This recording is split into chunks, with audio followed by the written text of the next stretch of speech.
Ayaw nilang mangyari to, mga kababayan ko, kukontrahin nila ngayon yan. Pasok ka sa loob ng malasakit, ahensya pa rin ng gobyerno ang nasa loob nun. Gumawa lang kayo ng batas, pinasok nyo sa loob yung mga ahensya ng gobyerno at tumayo kayo sa pintuan, pinagawa ko tong malasakit. Zero billing! Kagad ang ospital. Ginawa ni Presidente Bongbong Marcos dito sa Pilipinas, sa buong bansa, at popondohan yon. Ngayon mga kababayan ko, poporma ngayon yung mga manggagatas. Siyempre poporma yung mga yan. Agresibo yung mga yan kasi mawawalan sila. Diba? Ayaw nilang mangyari to, mga kababayan ko, kukontrahin nila ngayon yan. Mga kababayan ko. Bakit? Mga kababayan ko, 3 years na lang si PBBM, gagawa na ng legacy yan eh. Oh, masakit sa pananaw sa mata ng mga tao na yan, mga kababayan. Yung dahilan ni Pangulong Bongbong Marcos, natatapatan nila ang mga kababayan ko, tinrabaho ng mga panloloko. O paano ko nasabi manloloko? Magalit kayo sa akin. Yung malasakit na yan, mga kababayan ko, kalokohan eh.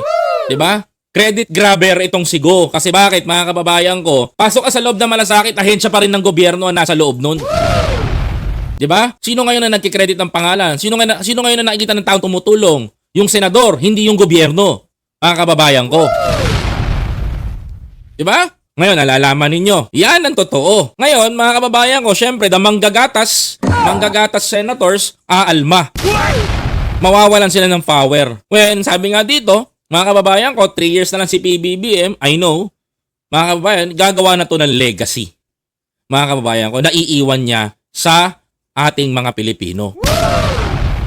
Yes, kahit magkaharap kami ni Mini at ni Senator Go, alam niya sasabihin ko sa kanya, you are credit grabber. Bakit ko nasabi ito? Kasi, yung Malasakit Center, hindi mo pinangalan sa publiko. Ikaw ang nagkikredit. Maniniwala pa ako kung binukod mo yung Malasakit, tinanggal mo yung PCSO, pinopondohan mismo ng iyong opisina. Doon ako maniniwala. 'Di ba? Na si talaga gumawa niyan. Kung ang Malasakit Center ay walang PCSO, walang DSWD, walang SWA, walang PhilHealth, talagang sariling pondot pera mo ang nandoon.